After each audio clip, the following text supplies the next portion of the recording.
Kulikuwa na kijiji kimoja kilichozungukwa na milima ya kijani na mito yenye maji safi. Katika kijiji hicho aliishi msichana mrembo sana aliyeitwa Alaina. Urembo wake haukuwa tu wa sura, bali pia wa tabia. Alikuwa na moyo wa dhahabu, mpole, mkarimu na mwenye upendo kwa watu wote. Siku moja, wakati Alaina akitembea kando ya mto, alisikia sauti ya kuomba msaada. Alipofika karibu, alimkuta kasa mdogo aliyekwama kwenye matawi makavu. Bila kusita, Alaina alimsaidia na kumrudisha majini.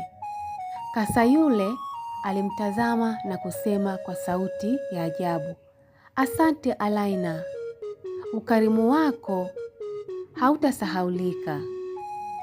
Alaina alistaajabu, lakini aliendelea na safari yake. Baada ya siku chache, wakati kijiji chao kilipokumbwa na ukame mkali, maji ya mto yalianza kupungua. Watu walihofia kwamba wanyama na mimea wangekauka. Lakini ghafla, asubuhi moja, mto ulianza kutiririka tena kwa nguvu. Maji yalitoka kwenye chemchemu mpya iliyozunguka kutoka ardhini. Wakazi wa kijiji walishangaa na kushangilia, "Yee!" Lakini Alaina alipoenda mtoni, aliona kasa yule aliyemsaidia siku ile akimtazama kwa tabasamu. Aligundua kuwa msaada wake mdogo kwa kasa ulikuwa umeleta baraka kubwa kwa kijiji kizima.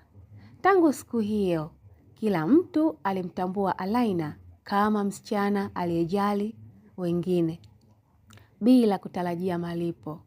Ukarimu wake ulizidi kuenea na alikuwa mtu mwenye heshima kubwa.